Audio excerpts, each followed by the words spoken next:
Hello दोस्तों।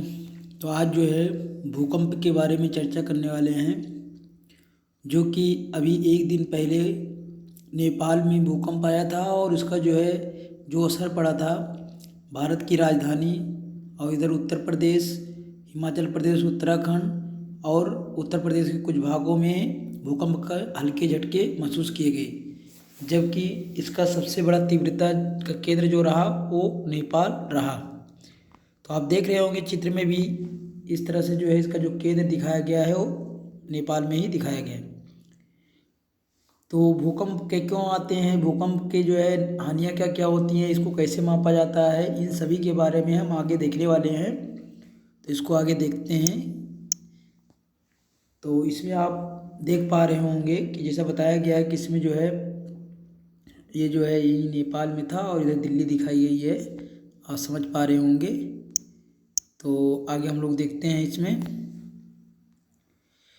भूकंप, जिसको अर्थक्वेक कहा जाता है इंग्लिश में, पृथ्वी के बड़े भूभाग पर अचानक कंपन उत्पन्न हो जाना भूकंप कहलाता है। अब यहाँ कंपन से तात्पर्य यह है कि जमीन का हिलना, तो बहुत तेजी से जब अचानक कंपन होने लगता है तो उसे कहते हैं भूकंप। और भूकंप एक जब बड़ा भूकंप आता है तो उसके बाद जो है कई छोटे छोटे उसके झटके महसूस किए जाते हैं बाद में।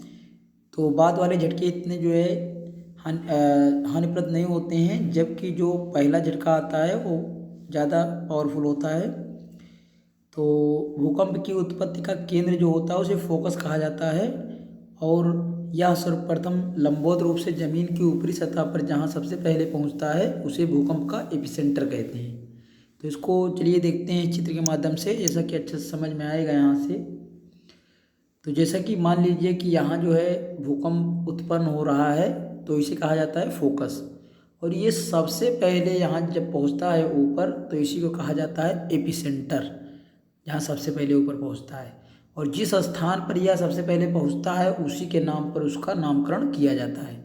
जैसे कि बता दें 2001 में जो गुजरात में भूकंप आया था वो भुज में आया था, तो वहाँ सबसे पहले ऊपर जो भुज में पहुँचा था वो भूकंप, इसलिए उसे भुज का भूकंप कहा गया था। तो आप समझ गए होंगे जहाँ उत्पत्ति होती है उसको फोकस, और जहाँ सबसे पहले ऊपर ज़मीन पर आता है भूकंप उसको कहा जाता है एपिसेंटर। आगे चलते हैं। तो आपको बता दें भूकंप आता क्यों है। तो आप देख रहे होंगे कि इसमें जो भी पृथ्वी की बनावट हुई है वो विभिन्न प्रकार की लेयर से हुई है, यानी विभिन्न प्रकार की ज़मीन की लेयर से हुई, जिसको प्लेटें कहा जाता है। उसी में जब हलचल होती है तो उसमें आपस में जो है एक दूसरे से टकराती हैं प्लेटें या खिसक जाती हैं, जिनके कारण वहाँ से बहुत ज़्यादा एनर्जी निकलती है। तो वही एनर्जी तरंग के रूप में ज़मीन पर उत्पत्ति होती है उसी की, और वहाँ जो है उसके कारण हलचल होती है, और वही क्या है भूकंप का कारण बनती है। तो पता लग गया होगा देखने से ही आपको। तो आगे देखते हैं इसमें भूकंपीय तरंगें तीन प्रकार की होती हैं। एक होती हैं पी तरंगें, और प्राइमरी तरंगें बोल सकते हैं, यस तरंगें होती हैं, सेकेंडरी तरंगें बोल सकते हैं, यल तरंगें, लॉब तरंगें होती हैं। ये जो है तीन प्रकार की इसमें मुख्यतः तरंगें हैं। तो इम्पॉर्टेंट है। आगे देखते हैं, चित्र के माध्यम से इन्हें देखने का प्रयास करते हैं। तो इसमें पी वेव जो है, वेव माने तरंग होता है, तो यहाँ पी वेव जो है इसको बता दें कि ये प्राइमरी तरंगें होती हैं। ये सबसे पहले उत्पन्न होती हैं फोकस से, और जो है सबसे पहले किसी दूसरे स्थान तक ये पहुँचती हैं। और ये तरंगें विनाशकारी नहीं होती हैं, इसको महसूस भी नहीं कर पाते हैं लोग, और इसको जो है महसूस जो करते हैं वो कुछ ही जंतु होते हैं, जैसे कुत्ते, बिल्ली, ये सब ऐसे जंतु हैं जो इनको महसूस कर पाते हैं, और इनको सभी लोग महसूस नहीं कर पाते हैं। ये विनाश नहीं करती हैं ज़्यादा, और इसको महसूस भी नहीं कर सकते लोग, और जो है ये सबसे पहले किसी स्थान पर पहुंचती हैं, और इसकी जो आवृत्ति होती है वो सबसे ज़्यादा होती है। सभी तरंगों में सबसे ज़्यादा आवृत्ति इसी की होती है, लेकिन नुकसान बहुत ही कम या ना के बराबर करती हैं। और इस तरह से ये जो है सिर्फ देखा जाएगा तो ये जो है ठोस में जो है चलती है ये तरंग जो है, और ये अनुदैर्घ्य तरंग होती है, क्योंकि ये सीधी सीधी जाती है, तो इसलिए जो है इसमें ज़्यादा हानि नहीं होती है। आगे देखेंगे इसमें, यस तरंग की बात करेंगे तो आप देख रहे हैं कि यस आकार की ऐसे ऐसे बना रही है ये, इसलिए जो है ये हानि ज़्यादा पहुंचाती है पी तरंग की तुलना में। तो इसमें जो है आवृत्ति जो है थोड़ा कम होती है और इसकी जो है आप देख रहे होंगे कि इसमें जो है हानि पहुंचाने की दर जो है वो ज़्यादा है। तो ये तरंग जो है पी तरंग की तुलना में हानि ज़्यादा पहुंचाती है, इसकी तीव्रता जो है पी तरंग की तुलना में ज़्यादा होती है। ये जो है आप देख रहे होंगे ये अनुप्रस्थ तरंग होती है। अनुप्रस्थ तरंग का मतलब है कि वो ऊपर नीचे करती हुई चलती है, आगे बढ़ती है, इसलिए इससे हानि ज़्यादा होती है, नुकसान ज़्यादा होता है। अगला देखेंगे और इसके बाद है यल वेव्स है, यानी यल तरंग है। यल तरंग भी यस तरंग की तरह होती है लेकिन उससे भी ज़्यादा विनाशकारी होती है। सबसे ज़्यादा जो नुकसान होता है वो वस तरंग से होता है। यस तरंग से बहुत ज़्यादा डिस्टर्ब कर देता है भूपटल को, इसलिए बहुत ज़्यादा नुकसान इससे होता है। सबसे ज़्यादा तीव्रता इसकी होती है लेकिन इसकी आवृत्ति जो होती है वो कम होती है। तो सबसे ज़्यादा विनाशकारी जो तरंग है यल तरंग है, और ये अनुप्रस्थ और अनुदैर्घ्य दोनों तरह से हो सकती है और ज़मीन की सतह पर चलती है। आगे देखेंगे यहाँ की भूकंप का वितरण कहाँ कहाँ है, कहाँ कहाँ जो है ज़्यादा भूकंप आता है। तो यहाँ आप देख रहे होंगे विश्व का मैप है, दिख रहा होगा आपको।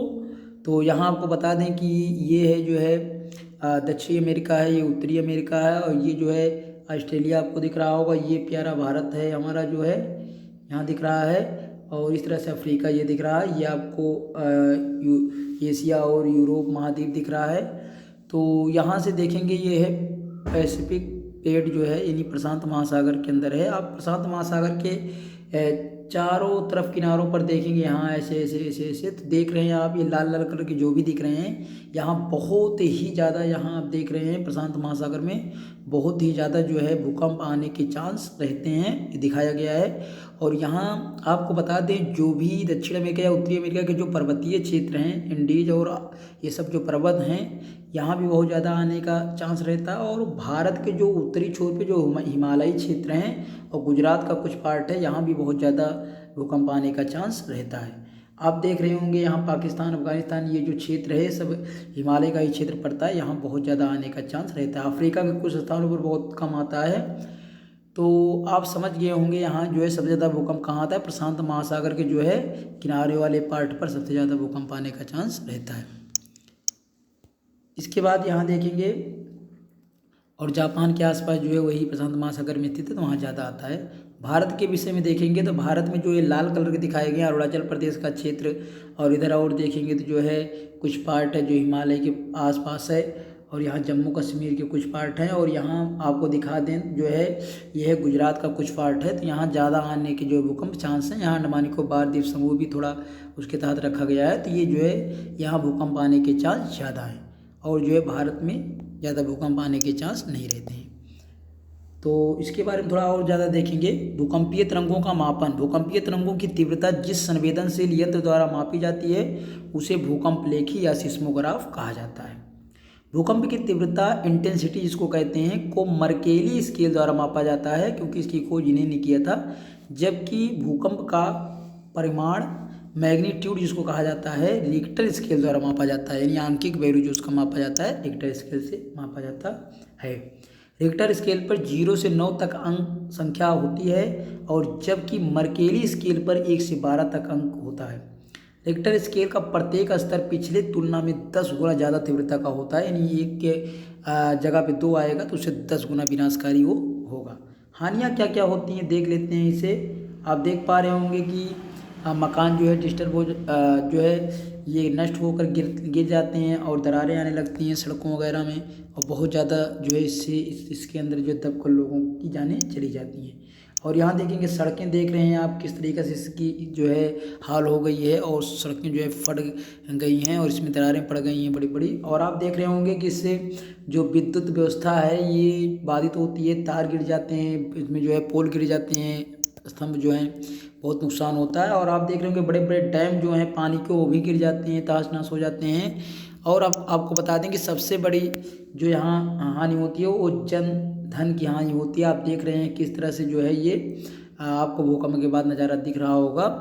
और आपको एक बात बता दें कि यहाँ जो है सबसे बड़ी एक आपदा आती है भूकंप के बाद, अगर भूकंप का केंद्र जो है अगर समुद्र में होता है तो सुनामी उठती हैं, बहुत ऊंची ऊंची लहरें उठती हैं और उन्हें विनाशकारी लहरें होती हैं जिससे बाढ़ आ जाती है और तटीय व्यवस्था में बहुत लोग मर जाते हैं। उसे जो है सुनामी कहा जाता है। सुनामी एक जापानी शब्द है और इसका अर्थ होता है विनाशकारी लहरें। तो भूकंप के कारण सुनामी भी आने का चांस बहुत ज़्यादा रहता है।